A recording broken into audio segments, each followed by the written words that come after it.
Hi, I'm Camilla Wheeler. You're watching What You Need to Know. We're coming to you from Baltimore, Maryland at the Icsc Next Generation Gathering.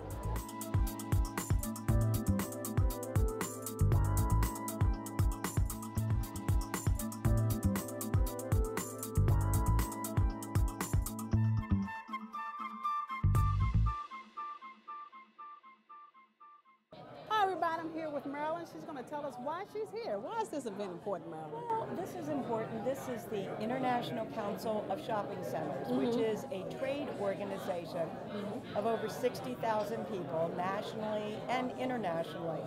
This particular event tonight is called the Icsc Next Generation. Next generation meaning those coming into our industry, the real estate industry, within the last 5 years. I think you can see from the turnout tonight that this is a terrific program because right now retail real estate development is at an all-time low. Now, what about women who in this industry? Is this generation is coming into more women? I think it is. I've seen a lot of changes in the few decades I've been in the business, and it's very important because women bring so much to the business. We're different from men in a lot of ways. We're more tenacious, I think. We're organized. We have a personality style about us where we can really accomplish business and make lasting relationships, and that's really important in the business. I'm sitting here with Terry. Terry's going to tell us why she's here at the Next Generation. Hi, I'm Terry Harvey with Broadridge Retail. We are a developer of shopping centers on the eastern side of the Mississippi, and I'm here tonight for the International Council of Shopping Centers, which is an international group directly towarded the retail industry, brokers, bankers, lenders, of course, your big box owners, your shopping center owners, attorneys, and major investors in real estate.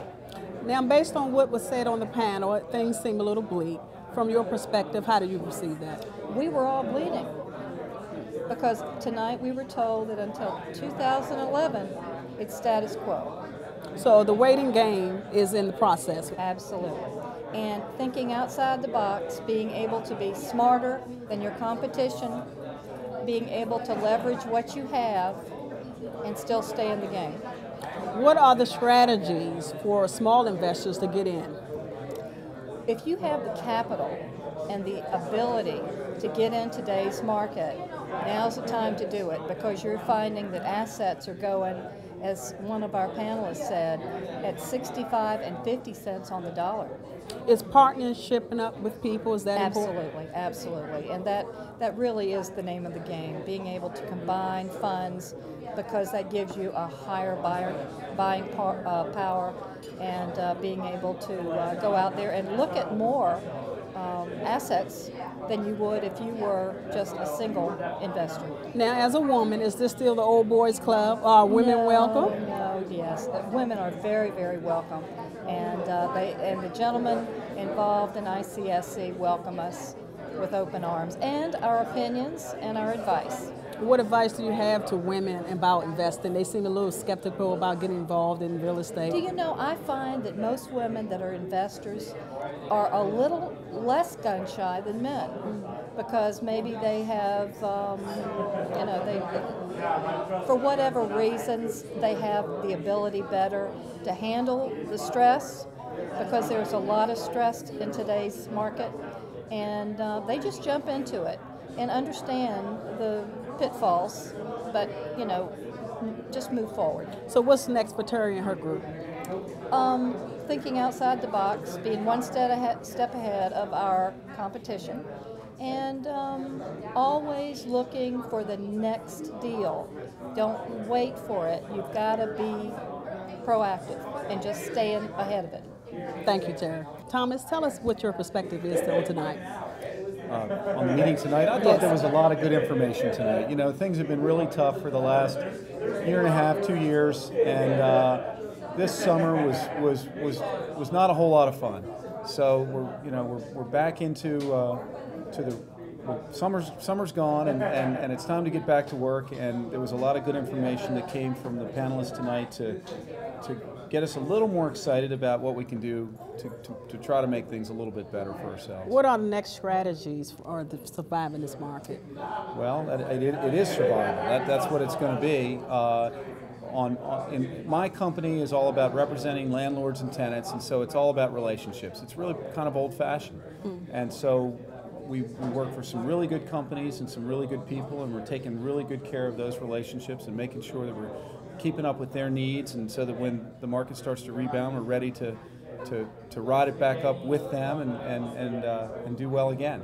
Now, what I heard on the panel, things didn't seem so quite well, but for the small investor, this is absolutely the apple time. There is an opportunity. As one of the panelists said, when you're trying to raise $100 million and you're being offered $200 million, that's not the time to make money. So I guess it's always been an entrepreneurial business, real estate investment and development, and if people have some capital, some access to capital, and some courage and some good instincts about the strength of certain types of real estate, this will be a great time to take advantage of some good opportunities. Do you consider forums like this very helpful? Sure. Oh yeah, it's always great to get together with your peers and find out what everybody else is up to and hear from some great. The gentlemen tonight were very well informed, and I took a lot of notes. We've got a bi-weekly meeting on Monday, and I'm going to share a lot of this information with my associates. So what's the next step for Tom and his group?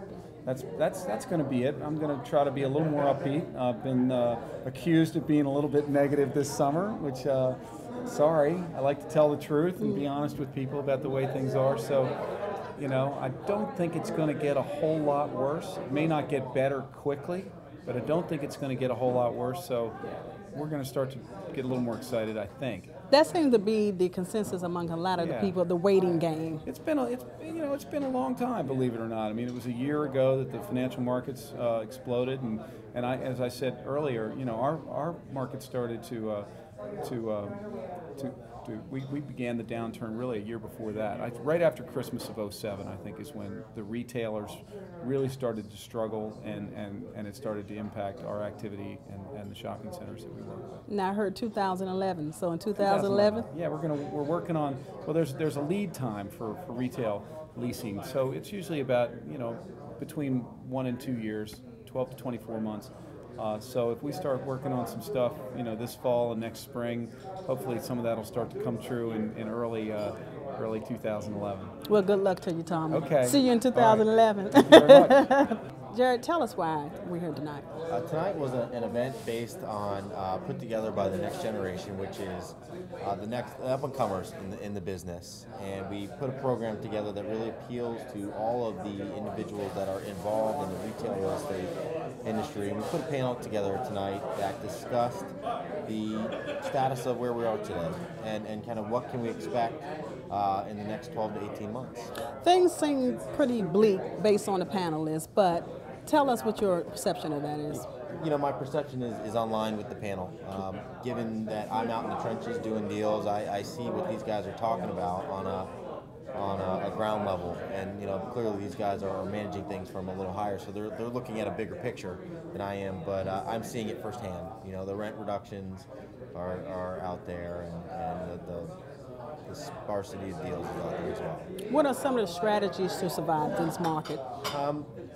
Things that I'm personally doing are constant marketing campaigns and just making sure that you are putting your foot in the door so you can make sure that you can get one of the few deals that's out there, because there are deals to do out there, but there's 10 people competing for one deal. Now there is the people at the panel at the high level, but the small investors who are just coming in, this is their market, their time, right? If they have capital, I think if you followed the conversation, if the small investors that have equity that can go and acquire these properties, this is the time to realize value that can be added down the road. Mm-hmm. But part of what the panel was discussed tonight was the lack of capital. People can't get money today anymore, so there's got to be some type of equity, upfront equity, in order for these people to realize some of these deals that are out there. Now, I heard a lot of people say 2011. It's a waiting game. So are you also anticipating 2011? I personally think it's going to be longer than 2011. I think we are 24 to 36 months from, we might see a swing in 2011, but we won't be up to speed probably for 24 to 36 months. What's next for Jared and his group? Jared and my group will continue to, hammer away at leasing space, and that's what we do best, and that's what we'll continue to do. Okay, thank you very much. Very good.